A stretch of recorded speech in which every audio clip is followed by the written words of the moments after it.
Okay. Happy Friday. If you are joining this at the end of the week, or if you're watching the replay of it, and it's still the week. Hope you're enjoying your week and you're having a wonderful summer or whatever it is, whatever season you're currently going through. So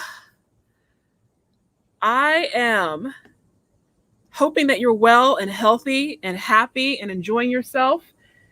And so today, and I guess I have to give, first of all, the bird update. So if you know me, I'm definitely very in love with the bird situation. So previously, though, right now, though, we actually had to give the birds a little bit of a break with the feeding. So I'm not sure if you can see, but all their feeders are pulled in temporarily because apparently there is a bird-demic that is happening right now.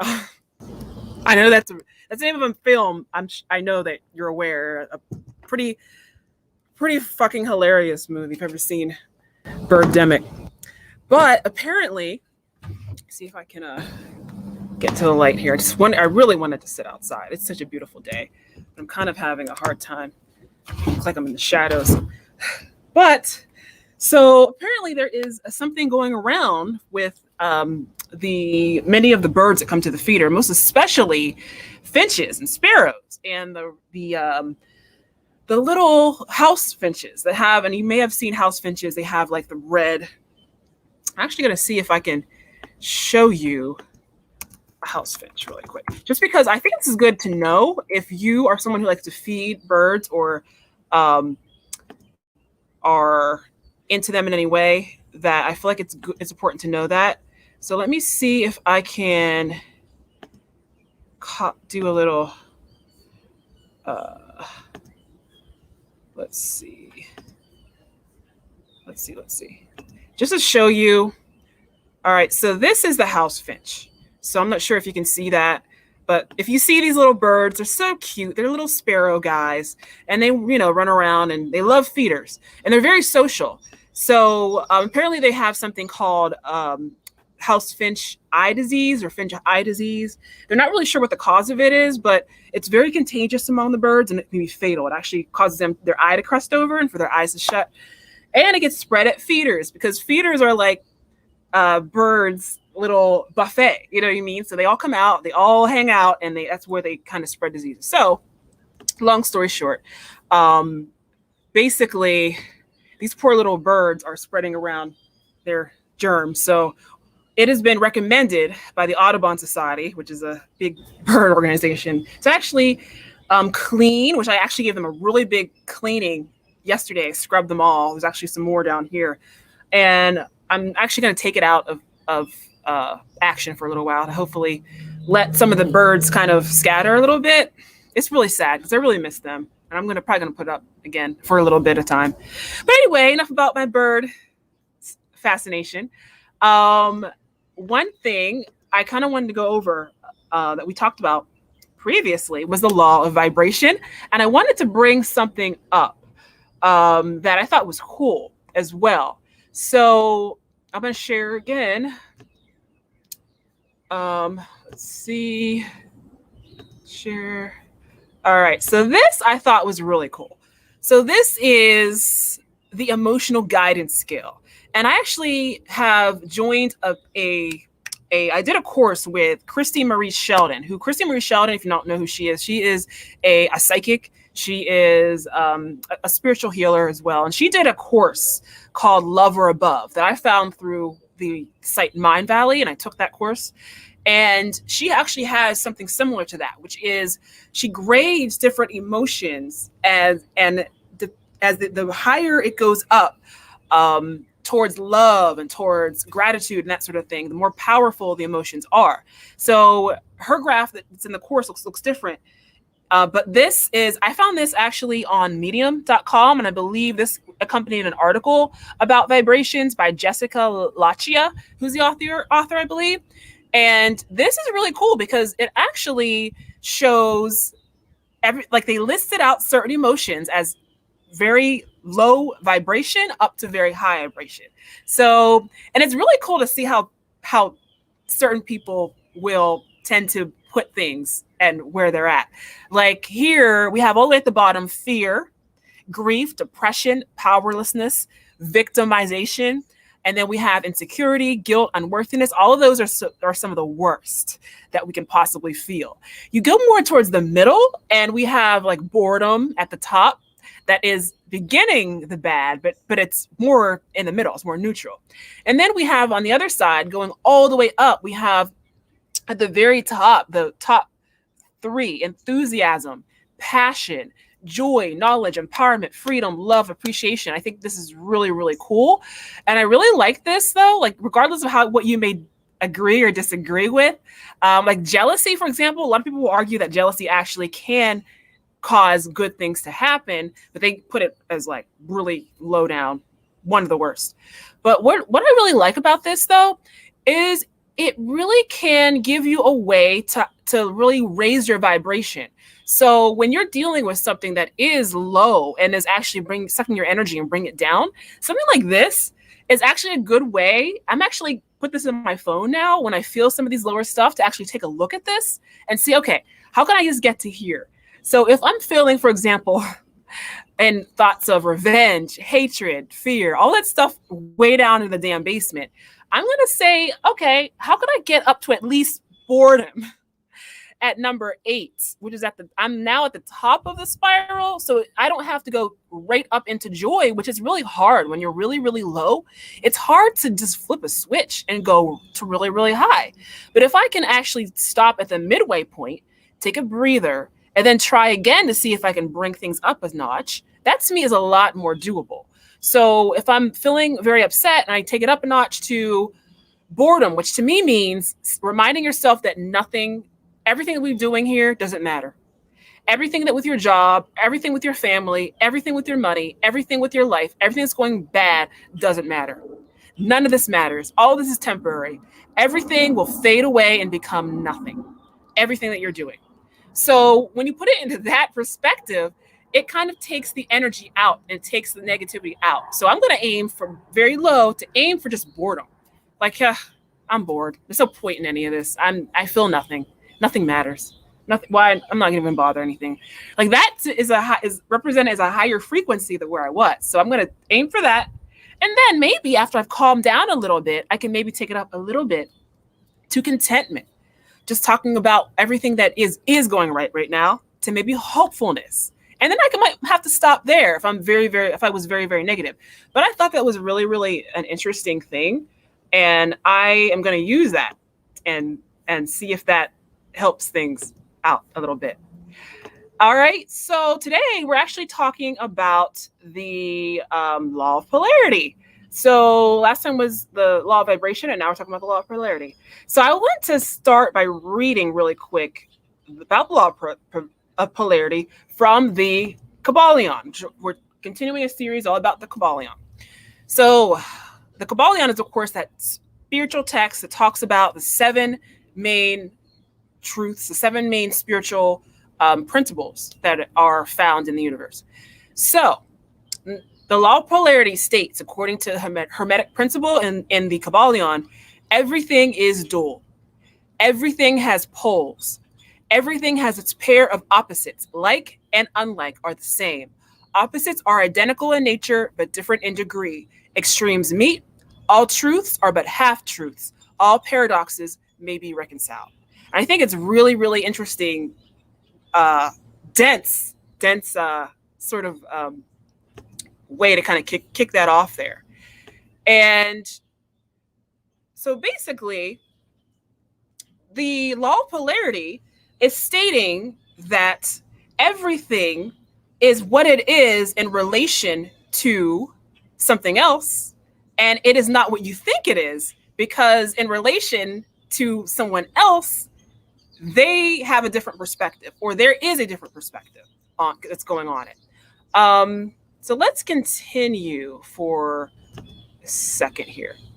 So one thing that the Kybalion continues on with, it says, look at your thermometer and see if you can discover where heat terminates and cold begins. There is no such thing as absolute heat or absolute cold. The two terms heat and cold simply indicate varying degrees of the same thing. And that same thing, which manifests as heat and cold, is merely a form, variety, and rate of vibration. So I really, really like that, because heat and cold, let's think about that for a second. Just have a sip of my, it is Friday here. So heat and cold is an awesome example, because if you've ever have been in a relationship with someone and you needed to share space, all right, especially if you live together, cohabitation, okay, individual experience determines where on the degree of polarity something is. So someone else's cold is someone else's hot. And if you've ever been in a relationship and had to agree on when it's too hot, too cold, and oftentimes a disagreement will come up, that's a perfect example, because you are sitting there, there's only one temperature in your house and one temperature in your room. And yet, if someone asks you, and I'm going to say I'm cold. But if someone asks someone else, he actually thinks it's a little bit stuffy, and it's why he wants to keep it low. Like, this is a perfect example that what is hot and what is cold is subjective.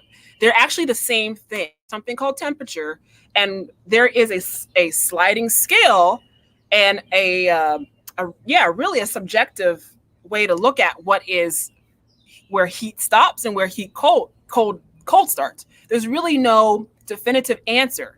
They are both the same, and they're both not the same at the same time. It depends. Okay. Or same thing, if you ever worked in a corporate job, how many disagreements can we make on the temperature being set? Especially with women who tend to have their legs out, or if you're like me and you like to wear skirts and dresses, I tend to be, on the chilly side, because that's what I like to wear. But at the same time, a lot of guys who tend to wear more layers, and especially if they have a tie and they have a jacket on places where I've worked, are easy to get hot. So again, the temperature is set at the same place, but there's a huge disagreement between what is hot and what is cold. They're both right. Everyone's right. But it is just depending on your perception that this determines at what level the polarity is set. All right. And the Kybalion goes on to say, the same principle, which is the law of polarity, manifests in the case of light and darkness, which are the same thing, the difference consisting of varying degrees between the two poles of the phenomena. And I really like this one, because this actually kind of explains my belief or rather disbelief in, for example, Satan. I do not believe in Satan or the devil. I do not believe that there is an evil sort of spiritual nucleus. It doesn't make sense to me. I believe that there is only God. I believe that there is only love, and that's about it. And I'll explain the reason why. Honestly, the law of polarity, to me, is a reason why. I believe that there can only be light, there can only be love, and that the lower dimensions of those are simply a lack of those things. Let me give you an example. So right now I'm out here in the sun. Okay, the sun provides light. But if I come out here at midnight, it would be completely dark. Is that because the anti-sun has lit up everything? No. It is dark because there still is light, but because the light now has slid down the bar of polarity, and darkness is now a lower level of light. And to me, it's the same sort of thing. There is no anti-sun. There's only sun and there's only light. Complete darkness, it's still just the sun and light, but it's a lower level of those things. They're still there. And there's no anti-sun. There's no black thing that's shining at night that's creating the blackness. There's only the sun, there's only light, and there's only varying degrees of that. So to me, there's only God, there's only love, and there's varying degrees of that. It's all a sliding polarity. So murder, evil, the worst parts of humanity that you see to me are not from a Satan or a devil. There's simply a lower degree of God, a lower degree of love. It's kind of like being at night, okay, in my sort of metaphor. All right. So one of the things that the law of polarity really brings home is you already have what you want right now in comparison or in polarity to someone else's perception. So one thing that I really, really think that this kind of brings home is the fact that by raising the vibration of where you're at, you can start to bring what you want. And the fact is, if you are at the extreme end of what you want, let's say you have, terrible health, or you have disease and you want perfect health. Let's say you have a lot of relationship trauma and a lot of chaos, but you want peace in relationships. Let's say, we are having poverty, but you want to experience wealth. Those are actually the same thing. The one end of the extreme that you have and the thing that you want, even though it seems so far away, are actually the same thing. And this is great news for a couple of reasons.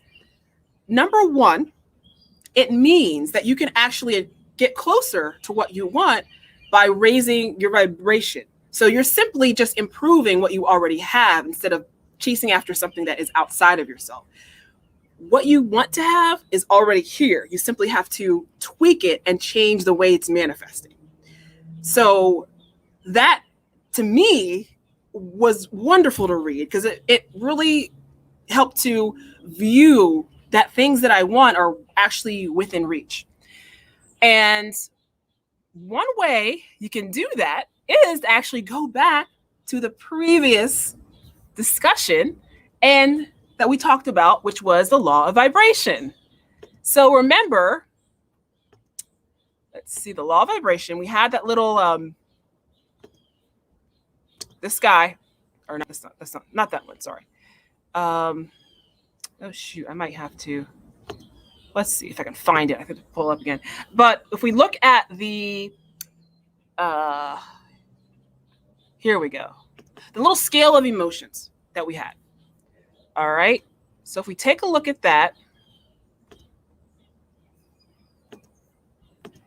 and what do we see? So basically, once again, like all of these emotions are all the same.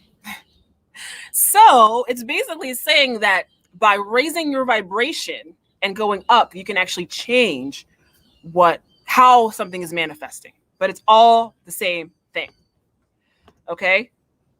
So I'm going to keep reading for a second. And it continues. What is the difference between large and small, between hard and soft, between black and white, between sharp and dull, between noise and quiet, between high and low, between positive and negative? The principle of polarity explains that they are the same thing. And one way you can raise your vibration on something, let's give an example. Let's say you are having bad health and you want to improve your health and actually get what to you seems to be an extreme is wonderful health. So basically, the law of polarity says that what you have and what you want are degrees of the same thing. So what you can do is raise the degree through raising vibration. So if you already have what you want, but a different degree, one way to raise it is to be grateful for what you do have. And the law of polarity also says that the poor health that you have right now is someone else's wonderful health. The fact, even if you are just sick and you've been given a prognosis, if you can't move, you are still, there is someone who still absolutely would want to have your situation as an improvement over theirs, as bad as that seems. And you have to think about that and take appreciation for what is working. Okay. So if you have, cancer in, the breast, or cancer in the throat, where do you not have cancer?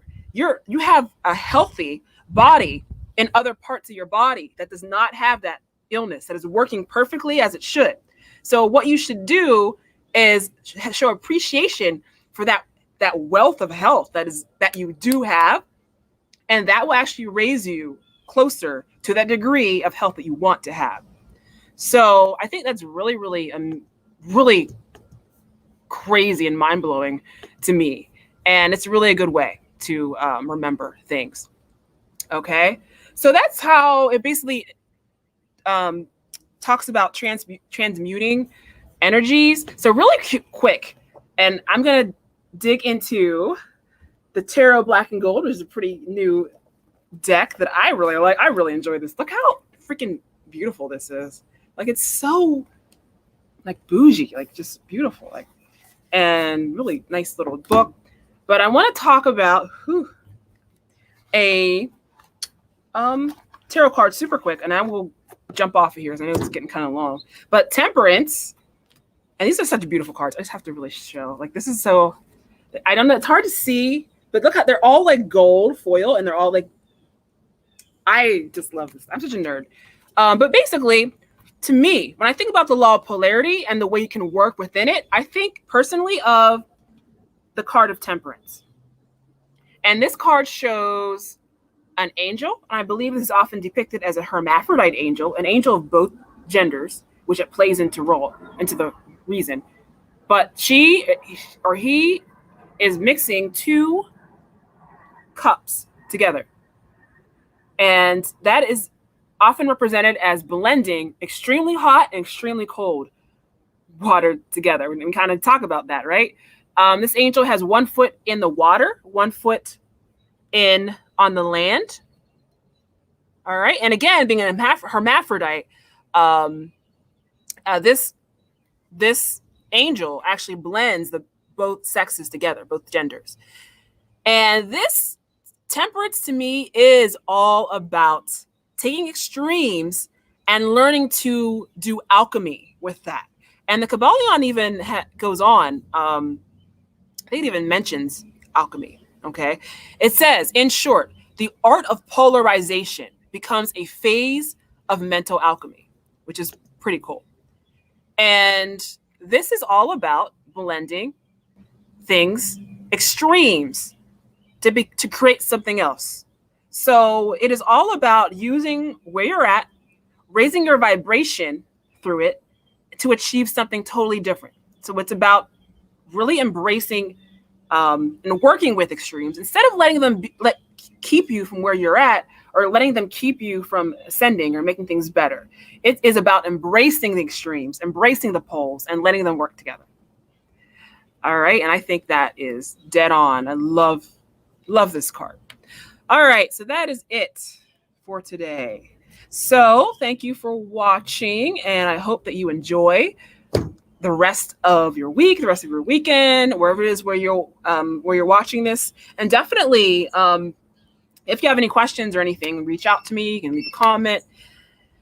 And just remember, be aware of where you're at vibrationally and use it. Use it. Don't let it use you. Use it. Let it raise you up. Let it bring you closer into what you want to do. So I hope you found this interesting and helpful as far as a way to remember that just because what you want seems to be so extreme from where you're at, that actually is a good thing. It's still on that same thread, and there's ways for you to use where you're at in order to get where you want to be.